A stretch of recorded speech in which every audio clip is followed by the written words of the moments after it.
देख रहे हैं प्रदेश का number 1 channel ABB news. SBN public school Pushpraj एक आशा ट्रस्ट की अपार सफलता के बाद अल्पाए वर्ग के बच्चों के लिए पुनः एक और सुनहरा अवसर 31 जनवरी तक रजिस्ट्रेशन करवाकर इस योजना का लाभ उठाएं।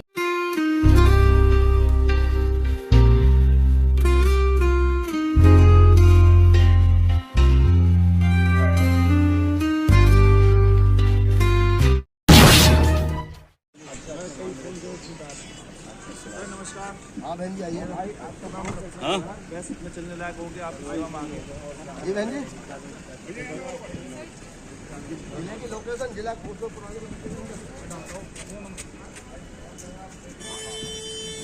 हाथ में जाओगा।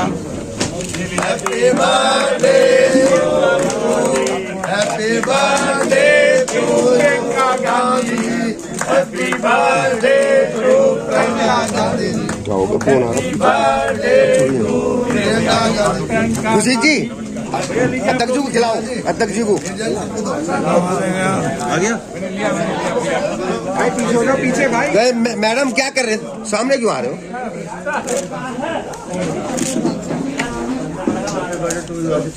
हो गया भाई सवाल मार लो। प्रकाशन हो गया है, इसमें कई ऐसे लोग हैं जिनका नाम मतदाता सूची में नहीं है। फॉर्म भरने के बाद भी उन्होंने फॉर्म भरा और उसके बाद भी उन्होंने प्रमाण भी दिया, उसके बाद भी उनका नाम नहीं है। और भी कई प्रकार की त्रुटियां, किसी का एड्रेस बदल दिया, किसी का सरनेम गलत कर दिया। आने वाले समय में उनको वोट देने में भी दिक्कत होगी। नहीं, वो दे ही नहीं पाएंगे बेचारे, वोट दे ही नहीं पाएंगे अगर उनका नाम नहीं है। नहीं, जिनके नाम में गड़बड़ी भी कर दी गई है, जिनका नाम आखिरा कर दी, जिनकी उम्र बढ़ा दी 76 साल की उम्र 100 साल कर दी, इस तरह की गड़बड़ियाँ ड्राफ्ट सूची में आई और आने वाले समय में और इस पर क्या किस तरह से देखिए, इस पर देखिए जो हमने संगठन में लोगों को दायित्व सौंपा है वो दोनों किस्म का है। जो गलत हो रहा है उस पर हम किस तरह से संघर्ष करके रोक लगवाएं, और उसके लिए सुप्रीम कोर्ट में भी हम लोग गए हैं। उत्तर प्रदेश के संदर्भ में भी हम सुप्रीम कोर्ट में हैं। 15 तारीख को अगली सुनवाई सुप्रीम कोर्ट में है और सुप्रीम कोर्ट ने कहा है कि इसके जो संवैधानिक जो पहलू हैं हम उस पर निर्णय लेंगे। उसके बाद अगर कोई और त्रुटियां होंगी तो उस पर भी हम गौर करेंगे, निश्चिंत ही हम उस पर गौर करेंगे। हमने सुप्रीम कोर्ट के सामने उत्तर प्रदेश के संदर्भ में कुछ जो त्रुटियां थी वो सामने रखी थी। उस पर सुप्रीम कोर्ट ने आदेश दिया कि इसको इलेक्शन कमीशन को आप फ़ौरन दीजिए और इलेक्शन कमीशन इस पर हमको जवाब पेश करेगा जब उत्तर प्रदेश की हियरिंग 15 तारीख को होगी। तो वो तो एक विषय है, वो तो चल रहा है। लेकिन उसी के साथ जो व्यवस्था है, अपील की व्यवस्था है, उस अपील की व्यवस्था, हालांकि उसमें आप पर सारा बोझ आपके कंधों पर आ जाता है और आप ही को फिर सब कुछ करना पड़ता है। लेकिन कहीं पर अच्छे BLOs हैं, कहीं पर बहुत अच्छे BLOs नहीं हैं। हमारी पूरी सहानुभूति BLOs के साथ है, क्योंकि आप जानते हैं उन पे जो दबाव पड़ा और उनको जो कष्ट उठाना पड़ा, उसके कारण कितनों ने ही खुदकुशी कर ली है, कितनों ने ही सुसाइड किया है और वो आज तक चल रहा है। ये बात सुप्रीम कोर्ट के सामने फिर रखी गई और सुप्रीम कोर्ट ने कहा कि हम भी अपने जो वॉलंटियर्स हैं, जो लॉ के वॉलंटियर्स होते हैं, उनको हम हर जगह लगाते हैं ताकि आपको एक नई सुविधा प्राप्त हो सके। लेकिन तब भी जिसका नाम गलत काटा है या जिसका नाम गलत कर दिया गया है उसको अपील तो फाइल करनी पड़ेगी। हम लोग भी पार्टी की तरफ से, जब हमने अभी मीटिंग की थी पार्टी की तरफ से, हर डिस्ट्रिक्ट के लिए हमारे मित्र जो हैं, जो विधि विभाग के इंचार्ज हैं, अपने मनु सिंघवी जी, उन्होंने ये कहा है कि 1 महीने के अंदर पूरे उत्तर प्रदेश में, क्योंकि वो सभी प्रांतों की अलग अलग बात कर रहे थे, पूरे उत्तर प्रदेश में हर डिस्ट्रिक्ट में उनकी टीम तैयार हो जाएगी। जो भी कानूनी कार्रवाई करने की आवश्यकता है वो पूरी तरह से करेंगे और पूरी सहायता देंगे, पूरा सहयोग करेंगे। भाजपा का ये कहना है कि मनरेगा में इससे पहले तमाम भ्रष्टाचार था, एक गड्ढा बार बार खुदता था, बार बार भरा हो जाता था, तो उसको भरते थे, तो इस तरह से पैसा कमाया गया। अब जी राम जी को हम लाए हैं तो ये मजदूरों के हित में रहेगी और हम इसे लेके गांव-गांव जाएंगे। तो कांग्रेस भी गांव-गांव जाएगी, अपनी बात रखेगी, भाजपा भी जाएगी। तो जब भाजपा उसको भ्रष्टाचार से जोड़ेगी तो आपके पास क्या बचाव है कि नहीं ये मनरेगा ठीक था और ये जो है ये गलत है? देखिए, भ्रष्टाचार कहाँ हुआ जो पकड़ा गया? कहीं तो होता। गुजरात में कब से हैं वो सरकार में, तो उन्हें कम से कम एक उदाहरण देना था कि इस तरह से भ्रष्टाचार होता है। देखिए, पैसा वेस्ट हो, आप किसी को पैसा दे रहे हैं गड्ढे खोदने के लिए, उन्होंने गड्ढा खोदा, फिर किसी ने बंद कर दिया, उन्होंने फिर गड्ढा खोदा, तो आप मान सकते हैं कि ये अवैध है, ये गलत है, आप पैसा बर्बाद कर रहे हैं, ये मान सकते हैं। लेकिन इसका पैसा किसी ने अपनी जेब में तो नहीं डाला, किसी सरकारी व्यक्ति ने। तो किस किस्म की भ्रष्टाचार की बात हो रही है? अगर हम भ्रष्टाचार की बात करने लगें तो पूरी सरकार को बंद कर देना पड़ेगा। आज जैसा जैसा भ्रष्टाचार हो रहा है तो पूरी सरकार को बंद करना पड़ेगा। तो भ्रष्टाचार अगर कहीं होता है और कहीं कोई त्रुटि होती है तो उसको ठीक करते हैं, बताते वो कि ये भ्रष्टाचार ऐसे होता है, इसको हम ठीक कर रहे हैं। और आज जब प्रांतों में भी उन्हीं की सरकारें हैं, 2-3 प्रांत हमारे हैं जहां हमारी सरकार है, जब प्रांतों में उन्हीं की सरकार है या उनके सहयोगी दलों की सरकार है, तो वो कम से कम ये बताते हैं कि हमने उस प्रांत में जहां हम सरकार में हैं, जहां हम सत्ता में हैं, वहां पर हमने ये कार्रवाई भ्रष्टाचार के खिलाफ की है।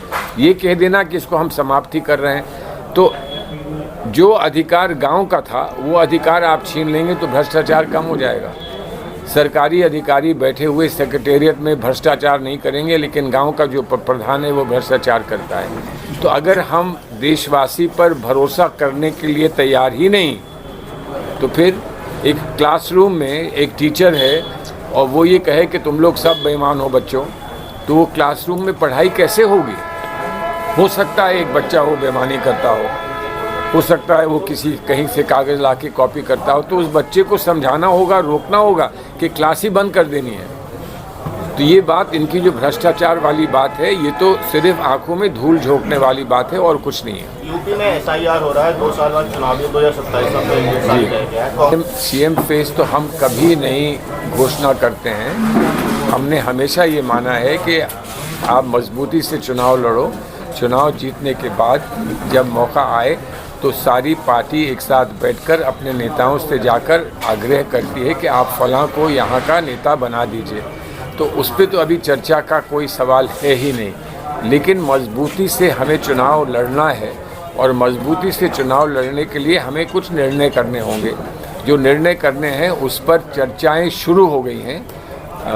माननीय पांडे जी जो हैं वो लगातार हम लोगों को इकट्ठा करके बात कर रहे हैं, पूछ रहे हैं, समन्वय करा रहे हैं, लोगों को जोड़ रहे हैं, मिला रहे हैं। और मैं उम्मीद करता हूं कि जो लोगों के अनुभव रहे हैं उत्तर प्रदेश में, उनको देखते हुए आगे हमारी सरकार बनाने का हमको मौका मिल सकता है। मेहनत करनी है, हमको बहुत मेहनत से काम करना होगा और बहुत मन से लगकर हमको काम करना होगा, तो कुछ ना कुछ जो हमारी उत्तर प्रदेश की तस्वीर है वो बदल सकती है। एक बड़ा सवाल होगा, उसका जवाब अभी देने का समय नहीं है, लेकिन एक बड़ा सवाल ये होगा कि आपका उत्तर प्रदेश में क्या आपस में अलायंस होगा किसी पार्टी के साथ कि नहीं होगा।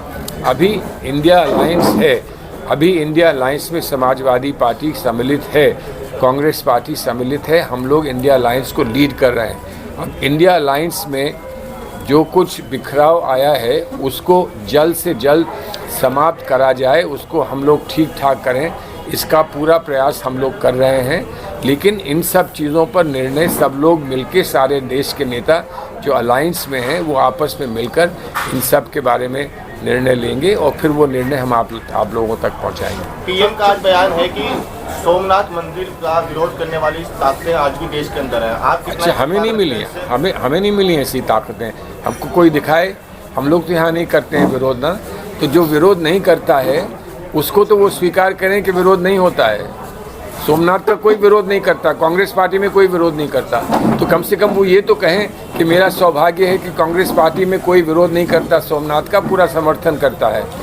इतिहास को बार बार उखाड़ के अभी उन्हीं की ओर से, प्रधानमंत्री की ओर से, उनके जो विशेष सुरक्षा अधिकारी हैं, उन्होंने क्या कहा है कि हमें इतिहास का बदला लेना है। तो इतिहास का बदला वो किससे लेंगे? इतिहास का बदला वो सिकंदर से लेंगे, पोरस की लड़ाई का, कि इतिहास का बदला वो अंग्रेज़ों से लेंगे, या इतिहास का बदला वो अमेरिका से लेंगे कि वो किससे लेंगे इतिहास का बदला। हमको इतिहास बनाना है, हमें इतिहास बनाना है, उनको इतिहास का बदला लेना है।